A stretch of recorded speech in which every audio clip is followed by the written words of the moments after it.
শুনতাছি রাজধানী হরাই আনিব, ঢাকার রাজধানী থাকতো না। যত তাড়াতাড়ি সম্ভব এই কাজটা কইরালান, কারণ ঢাকা শহরের বাড়িওয়ালারা ভাড়াটিয়াকে যে জব্দরা করে, আহা, বাড়ি ভাড়া নিতে গেলে একবার কত প্রশ্ন। বউ আছে নাকি, বউ থাকলে বালা, আবার কয় পোলাপান কয়টা, ছোট না বড়, একটার বেশি পোলাপান হলে অগর মাথা ব্যথা, মানে অগর লেগে কোনো পোলাপানও নিমন যাব না। আবার কয়দিন যাইতে না যাইতেই পানি থাকে না, গ্যাস থাকে না, মানে অগর কাহিনীর শেষ নাই।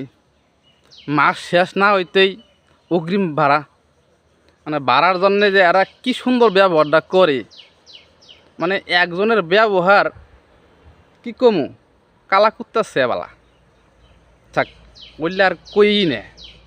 মানে এরা এমন একটা ভাব দেখায়, মানে ঢাকা শহরের বাড়িওয়ালা হইছে আর এগর গোয়ার মধ্যে একটা রকেট আকাশে ওড়ে।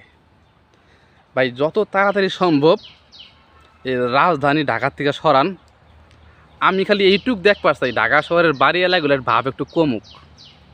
এই যে ঈদের সময় ঢাকা শহরটা ফাঁকা হয়ে যায়, এই ফাঁকাটা যদি খালি একটা বছর থাকে, এগর তেল হুগায়া পুরো হুটকির মতো হয়ে যাব। এরা তো ভাড়াটিয়া গেলে মানুষই মনে করেন না।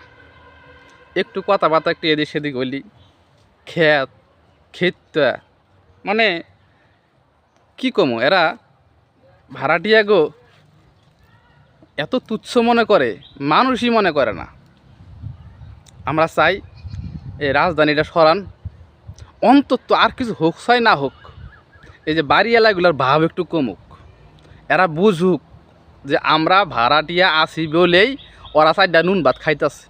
এটা বুঝার তৌফিক দান করুক আল্লাহ, আর কিছু লাগবে না।